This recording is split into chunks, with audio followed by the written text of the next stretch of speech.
Karen and George Condros are the proud parents of quadruplets.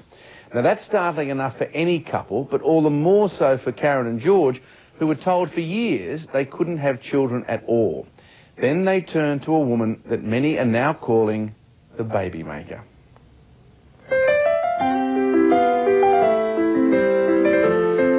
Meet Perry, Caitlin, Brooke and Benjamin, the awesome foursome that have turned the lives of Karen and George Condros upside down. Yeah, the crying stages. Come on, Ben. I guess you never thought you'd be sitting here doing this? No, well, I was getting to the stage where I didn't think I could have a family, so it's very special.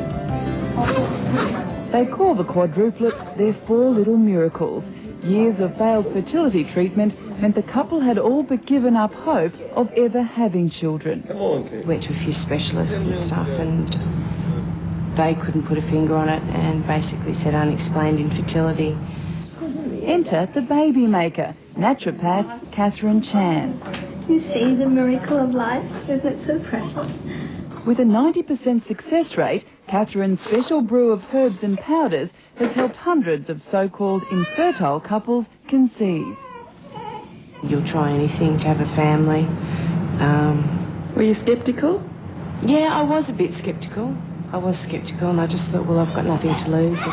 I've had sets of twins before, but I've never quads, never more than two at a time. We're going to have to patent that bottle, aren't we? Yeah. Combine that fertility formula with a medical procedure called ovulation induction, and the result was just what the doctor ordered, only multiplied by 4. He said to me, you have 4 healthy pregnancies. Well, if I wasn't lying down, I think I would have fallen on the floor. I just grabbed George's hand and burst into tears. Then the most difficult decision, whether or not to have all 4 of the babies. Unfortunately, about 1 in 10 quadruplets will die around the time of delivery or shortly thereafter. Gynaecologist Dr. Mark Umstad specialises in multiple births. We have a big concern about the risk of cerebral palsy and problems with their vision and their hearing. They have an increased learning problems in the longer term. Karen and George, however, couldn't bring themselves to abort any of their unborn children. Yeah, no, it just wasn't an option for us. How were Karen and George when they came into the delivery room? They were terrified, I think. George more than Karen. I was a little bit nervous. What was going through your mind? Maybe everything was going to be all right, if Karen was going to be all right. Baby was going to come out all normal. It was the moment staff at Melbourne's Francis Perry House had anxiously been waiting for. An army of medical teams took over 2 operating theatres and delivered 4 bouncing babies inside 2 minutes. The caesarean section theatre, when quadruplets are being delivered, has about 25 to 30 people in it, and it's packed to the rafters, but it's absolutely delightful seeing one healthy baby after the other come out and then hearing all 4 of them crying. Yeah, they checked them all out and did all they had to do, and then all of a sudden I had these 2 babies on me, and George was given 2, and yeah, it was pretty special. The best moment was when we all looked down and George had the 4 babies in his arms together. All his anxiety's been relieved. Karen's certainly looking very relieved, and with them all squawking and crying together, it was a delight for everyone involved. They gave me 1, and they gave me the other 1, and then they gave me the other 2, and I was sitting there thinking, if I drop one of these, they're going to kill me. Yeah. Good boys, Steve. 4 weeks on, though, and George hasn't dropped one yet. You're in the Bahamas in a big swimming pool, Benjamin. It's really hit home, and it's so exciting. Every day you get up and you think, what a wonderful day to be alive, and I couldn't be happier. I'm the happiest nana in the world. One look at their T-shirts will tell you Diana and Ken Mason are the proudest grandparents you'll ever meet, even though they're still working out exactly who's who. Who's this? We changed the clothes and he comes at 3 times. So which one's that?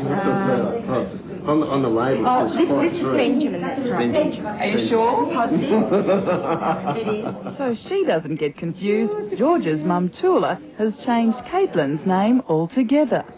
Who's this, Tula? How bad is it? Caitlin. Caitlin. But you do realise life will never be the same. Oh no, it'll never be the same. Never a dull moment though. Organised chaos, hopefully. Are you worried how you'll cope when they come home? Yeah, I am a bit worried.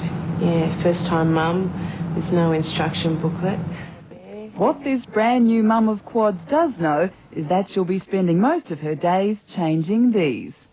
Now nappies, you're going to go through nappies, a few of those. my God, too many. I don't want to think about it. How many a day?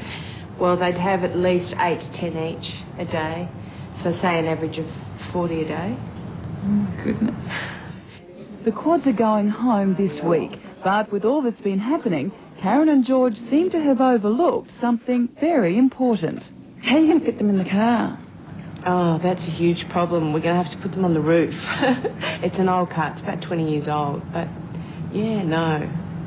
Maybe in the boot. Maybe on the roof.